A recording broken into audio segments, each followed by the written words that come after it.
All right, Shalom. First and foremost, I'd like to give all praise and glory unto Yahweh, Bahashem Yahushua, Bahashem Rakakwadash. Double honors unto the apostles and the elders of GMS, whom rule well, teach well, being great examples to his younger brothers. And peace and blessing, salutations, hopefully out there pushing his word in truth and in sincerity across the four winds in the name of Yahweh Bahashem Yahushua, pushing to get up out of here. Shalom to the hopeful leg, the believers and listeners whom have came back to the obedience of the scriptures through faith in Yahweh Bashem Yahushua. Now, what I want to get into real quick, okay, as we know, is this word, going forth, all right, via the prophets, through the internet, all right, is putting a big hindrance in Esau's, Edom's, New World Order agenda. And what we're seeing, this man trying to figure out a subtle way to remove this word, and still be looked at as a good guy at doing it. Okay? And the leadership of this country is a joke. Okay, the so-called leadership, because we know, who's really in power.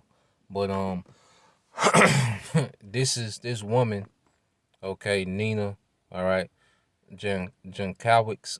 Okay, this is supposed to be, okay, the head of the disinformation task force.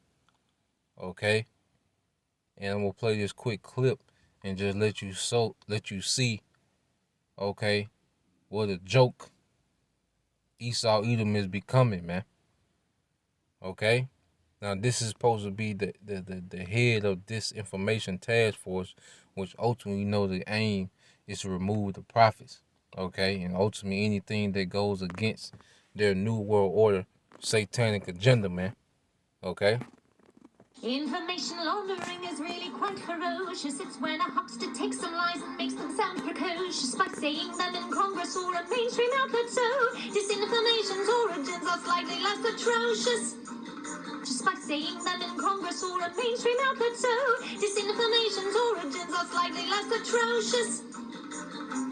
It's how you hide a little lie. It's how you hide a little lie. It's how you hide a little lie. When Rudy Giuliani shared bad intel from Ukraine, or when TikTok influencers say COVID can cause pain, they're laundering disinfo, and we really should take note and not support their lies with our wallet, voice, or vote. Oh!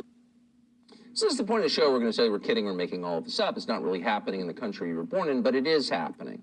That's not a law enforcement official. It's also the person. It said meet the heads of Biden's Ministry of Truth. Okay? And then that this is a spiritual war. All right? And you have two sides, okay? Esau, Edom, all right, through his left-hand media. And you have the prophets and the spirit of Yahweh Bashem Yahushua. And these two parties are claiming to have the truth, and at the end of the day, you Israelites going to have to pick a side, man. Because there is no in between. All right. And this is the spirit that Esau Edom, okay, is gearing up to be in. All right. This is Wisdom of Solomon 2:10. It said, let us oppress the poor, righteous man. Let us not spare the widow, nor reverence the ancient gray hairs of the age. Let our strength be in the law, be the law of justice, for that which is feeble is found to be nothing worth. Okay? So he wants to set his leadership up, his law, as the standard above everything.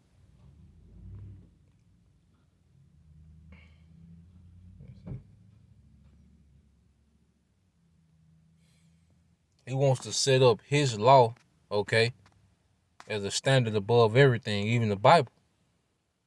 Okay? Verse 12, it says, therefore let us lie in wait for the righteous, because he is not for our turn, and he is clean contrary to our doings. He upbraided us with our offending the law, and objected to our infamy, the transgressions of our education. Yeah, so the prophets are contrary to this society. Okay? Because Yahweh Bashem Yahushua has put the spirit of righteousness on his men, to push a right way which is adverse and which is exposing the filth and wickedness of this society and the lies of this society, man. Okay? It says he professes to have the knowledge of the Most High, and he called himself the child of the Lord. Who is doing that, man? Via the prophets. And through there you have the hopeful elect, men and women, coming back to who they are, serving Yahweh Bashim Shai in truth and sincerity, man. Okay? Verse 14, it says, he was made to reprove our thoughts. He is grievous unto us to behold, for his life is not like other men's. His ways are of another fashion. Okay? Because now we're living according to the standard of the scriptures, which is completely contrary to the standard of this society, man. Okay? The things that they accept, the Bible doesn't. Okay? The thing that the Bible, exalts, this society, demonizes, man. Okay? So there's a war of ideologies, all right? And one being full of lies, wickedness, and oppression through Esau, Edom. And one is the truth, man, through Yahweh Bashim Shai. Okay? So, let's go from there. Now, let's play this video from the daughter of Charles Schwab, and she's pretty telling you to gear up for something heavy, man. Okay? This crisis has shown us that, first of all, things can shift very rapidly when we put our minds to it and when we feel the immediate emergency to our livelihoods. And second, that clearly the system, you mentioned it earlier, that we had before is not sustainable.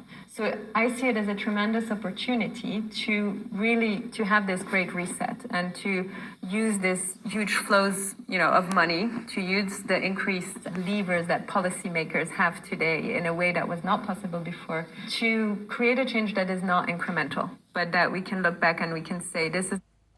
She said create a change that is not incremental, which pretty much they're saying, well, look, we see through this first pandemic, when people's normalcy and, essentials, were at stake, okay, that they was able to make major change, all right, because these elites experiment. They have social experiments on the masses to see the reaction and see what they can get away with, okay? Then they go back to the drawing board and best believe they're going to come back again, okay? They need to make drastic change in order to really implement this NWO, okay, this SWO, satanic, world order. The moment where we really started to position, nature at the core of the economy, taking the point of view of business and the economy and looking at where are there opportunities to create jobs and regenerate nature. And there are plenty of opportunities. And this is, again, a mindset of actually innovation, technology, and, a business growth can happen with a positive impact of nature, and kind of laying out some of these examples. And regenerative agriculture is, of course, a huge part of that as well. And one of the key reflection points here is also around engaging youth. And for me, it's again, I come back to this shift in mindset of the restoration generation. Can we conceive of ourselves as humans? You talked about a new humanity. I think you mentioned it, right? Can we conceive of ourselves as a restoration generation? I think that's where we need to go. I'm also hopeful that it's possible, but I think it will take a lot of will, both political will, but also in terms of the business actors to break with business as usual, but in a very serious way, and to say we need to make very difficult choices. There are trade-offs, but this is our chance. And this is about risk, and it's about resilience, because the shocks are going to be even worse if we don't do it now. The shocks are coming are going to be even worse, man. Okay? Because the scriptures speak of a time, okay, in the Old and New Testament, if I can get it real quick. This is Daniel 12:1. It says, and at that time shall Michael stand up, the great prince which standeth for the children of thy people, and there shall be a time of trouble such as never was, okay? Such as never was since there was a nation, even at the same time. And at that time thy people shall be delivered every one, that shall be found written in the book, and that's the elect. But it talks about the worst time ever. Okay? And she said what? It's gonna be big shocks this time, man. Okay? They gotta do something drastic to really bring about the change that they want. Okay, Matthew 24 and 21 says, "For then shall be great tribulation, such as was not since the beginning of the world, all right, to this time, no, nor ever shall be." So, in the new and old, it speaks of a time, all right, the worst time ever in the earth, okay? And we're in those times now. Something big, something major is going to happen, man. It's going to completely change everything. It's going to be quick, all right? So, I just want to bring those few things out real quick. Lord will, you was edified. Till next time, I say shalom.